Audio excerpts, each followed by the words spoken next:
네이버에서 AP투자연구소를 검색하시고 홈페이지로 들어오세요. 김영재 소장이 매일매일 실시간으로 추천 종목과 시황 분석을 진행하며 장 마감 후 결산 내역도 투명하게 공개하고 있습니다. 주식이 어렵고 종목 찾기가 힘든 분들을 위해 무료로 진행하고 있습니다.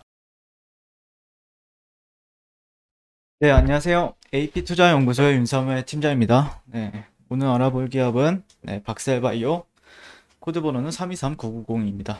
네, 일단 현재 시각은 이번 주 마지막 거래일 5월 28일 금요일 4시 22분을 지나고 있는데요. 이번 5월 달도 이제 다음 주 월요일이면 이번 달도 이제 끝나죠.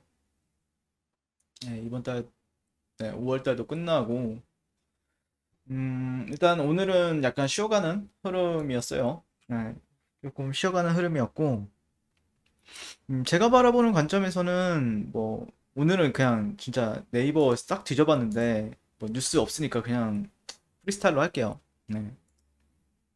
일단 또 상승하니까 그래도 댓글 또 많이 남겨주시네요. 네.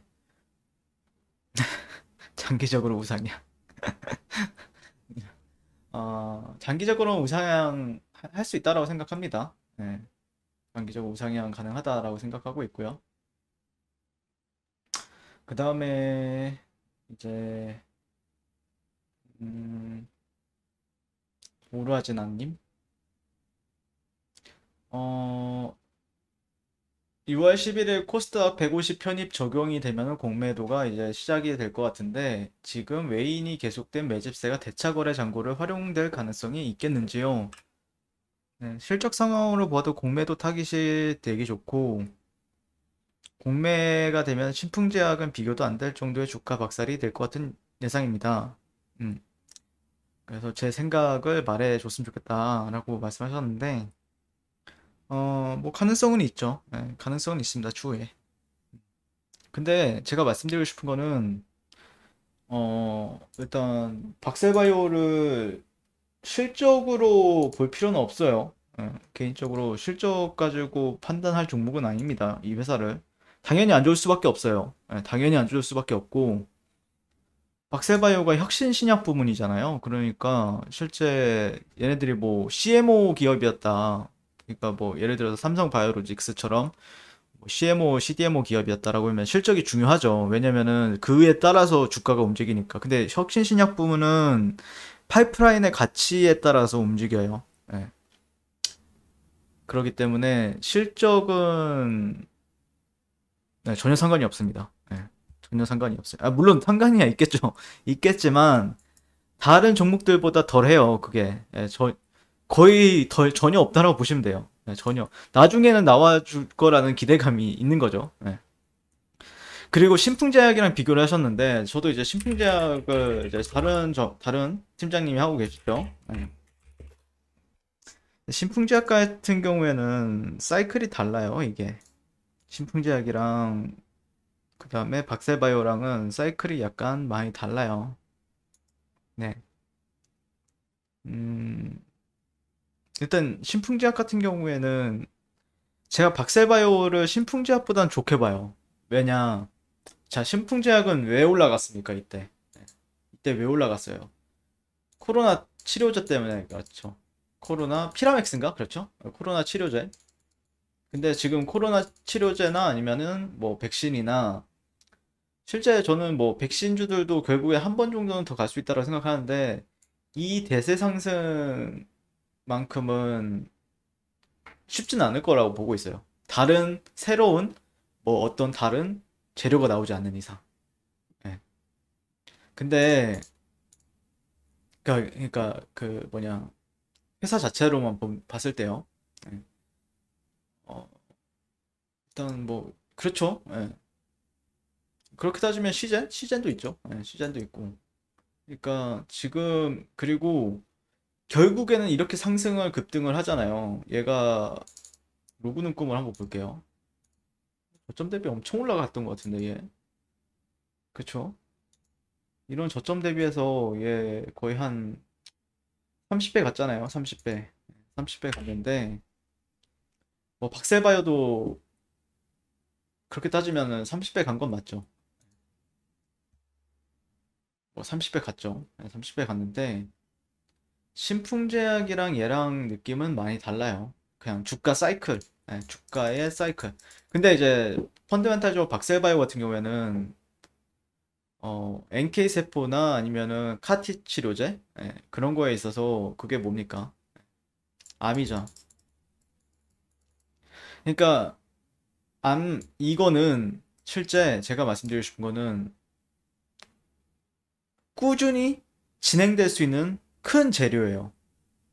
그러니까 코로나 사태는 다른 해외 기업들 중에서 이거를 코로나라는 거를 잡으면은 잡잖아요. 코로나 백신이 나왔다 아니면 치료제가 나왔다 나올수록 우리나라 주가들은 그렇게 막 좋을 확률보다는 뭐 또 모르죠. 예. 근데 뭐 셀트리온으로 비유하게 되면요. 셀트리온이 항체 치료제가 나왔잖아요. 나오고 나서 얘도 이렇게 갔다가 거의 이 치료제가 나오기 전 기대감이 이제 슬슬 피어질 무렵 때까지 거의 그쪽 거의 80%를 조정을 받았어요. 이 상승 파동에. 예, 치료제. 물론 그 안에서 이제 3사 합병 이슈도 있었겠지만요. 예. 근데 이제 박셀바이오 같은 경우에는 개인적으로는 그런 그 신풍제약이랑은 좀 사이클이 많이 달라요. 물론 제가 예전에도 밝혔듯이 이거는 여기가 저점이다라고 확신은 하진 못해요, 저도. 예. 저점이다? 라고 확신은 할 수 없어요, 저는 아직까지는요. 왜냐면은 그럴 필요가 없어요. 저점이다라고 확신할 필요가 없습니다. 그냥 주어진 사이클 안에서 거래를 그냥 하는 게 맞다라고 생각을 하고 있기 때문에 아니면은 그게 아니다라고 하면 대응을 하는 거고. 근데 만약에 저점이다라고 하면은 한 번 정도는 저점을 낮추는 파동이 나올 수는 있다라고 예전부터 밝혔었죠. 왜냐면은 그런 사이클들을 제가 엄청나게 많이 만나봤으니까요. 이 안에서의 사이클, 이런 사이클들을 저는 많이 만나봤어요, 제가. 그러다 보니까 항상 얘기하는 게 뭐 이런 식으로 올라가는 경우도 있고 한 번 더 뺐다가 이렇게 그러면은 근데 이렇게 됐을 때는 이평 배율도가 상당히 이렇게 되거든요. 뭐 아니면은 이런 식으로 퍼져요. 이런 식으로 퍼져. 그러다 보니까 이평 배율도를 다시 한 번 더 다지는 시간이 걸리다 보니까 시간적인 요소는 좀 걸려요. 시간이. 한 번 더 뺀다라고 하면요. 그러니까 한 번도 안 빼고 올라가는 게 가장 좋긴 하죠. 한 번도 안 빼고 가는 게 좋긴 하다라는 관점이고 신풍제약이라는 일단 일단 그 뭐냐 기업 자체가 많이 다릅니다. 성향 자체가 똑같은 바이오긴 한데 성향이 좀 달라요. 많이 성향이 많이 다릅니다. 도움이 됐을까요? 네. 근데 여기서 우리가 느끼는 거는 제가 느끼는 거는 뭐냐면은 진짜 매수세는 강했다는 거죠. 앞에.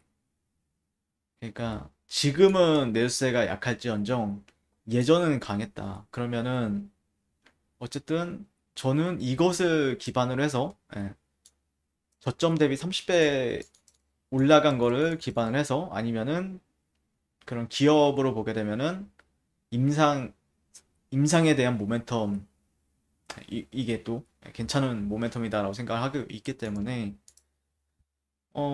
그냥 뭐 제가 어제도 텔레방에 이제 글을 올렸었는데 박세바이와 관련해서 잠시 보여드리게 되면요. 이런 식으로 올렸어요, 제가. 박스 NK 진행성 간암 이상 진입 후 첫 환자 완전 관해. 이게 완전 관해라는 언어 자체는 암이 사라지고 없어지고 응급 임상 결과. 예, 총 14개 암종에 대해 완전 관해 확인. 향후 시췌장암 등 추가 3개 암종에 대한 파이프라인 확장 가능성에 대한 성장 모멘텀이 있다. 그래서 뭐 바이오 섹터 같은 경우에는 뭐 다양하죠. 혁신시냐, 뭐 계량시냐, 바이오시밀러, CMO, CDMO 뭐 여러 가지가 있는데 이 중 혁신신약 관련 회사에 속하고 암 치료라는 큰 이슈를 달고 있다. 지금 당장 몇 배 간다 이런 것보다는 꾸준히 관찰하고 좋은 거래가 주어질 때마다 공략하기 좋다. 그래서 차트 움직임도 주체가 상당히 깔끔하게 만들어주고 그 흐름을 잘 타면은 수익도 잘 준다. 이렇게 이제 얘기를 했죠. 음. 그래서 이런 부분들 같은 경우에는 사실 저는 그렇게 생각을 해요. 딱 그 정도? 그래서 거래 기회가 주어질 때마다 거래를 저 같은 경우에 참여를 해서 베팅을 해본다 라는 생각이죠. 음. 그리고 공매도 같은 경우에는 실제 공매도가 나올 수 있는 가격대가 있어요. 그러니까 공매도가 폭발할 수 있는 가격대가 있는데 그 사람들도 결국에는 뭔가 근거가 필요하거든요. 공매도가 공매수보다 어렵습니다. 네. 그리고 매수로 봤을 때는 그 상승폭이 무제한이지만 매도로 봤을 때는 마이너스 뭐 한 80%? 그게 이제 맥시멈이죠. 거의 그 회사가 사라지지 않는다라고 하면요. 그러니까 제한된 거다. 약간 이런 단점도 있고 어쨌든 공매도도 어떻게 보면 해치 상품 중에 하나인데 실제 공매도가 나올 수 있는 사이클은 맞아요. 지금도 역배열 상태니까 공매도는 결국에 역배열 상태에서 치는 게 맞거든요. 예. 내려왔으니까 더 내려간다. 그러니까 매수를 보는 사람들의 관점은 주가는 이렇게 상승을 했기 때문에 나는 이 방향성이 상승이기 때문에 더 간다라는 관점으로 본다라고 하면은 매도 관점을 보는 사람들은 공매도를 보는 사람들은 아 주가는 최근에 이런 식으로 떨어졌었고 추세가 이렇게 수렴이 되고 있고 만약에 어떤 구간이 이탈이 나오면은 나는 매도로서 참여를 해서 이 추세가 하방이었기 때문에 다시 한 번 더 그 방향성을 하방 쪽으로 따라갈 것이다 라고 생각하는 게 이제 공매도죠. 예. 그래서 그런 사이클이 있다라고 하면은 뭐 대응을 하면 돼요. 트레이딩하는 관점에서는 대응을 하면 되고 내가 좀 모아가겠다라고 하면 신경 안 써주셔도 돼요. 공매도가 공매도가 반대로 그런데 공매도를 쳤는데 올라갔어요. 그러면은 그걸 이제 쇼 커버링이라고 하죠. 그러니까 내 평단가가 공매도를 예를 들어서 나는 이 매물대에 있어서는 아니면은 이 매물대에 있어서 여기로 한쪽으로 이제 합시다. 사실 여기서도 공매도는 칠 수가 있어요. 왜냐?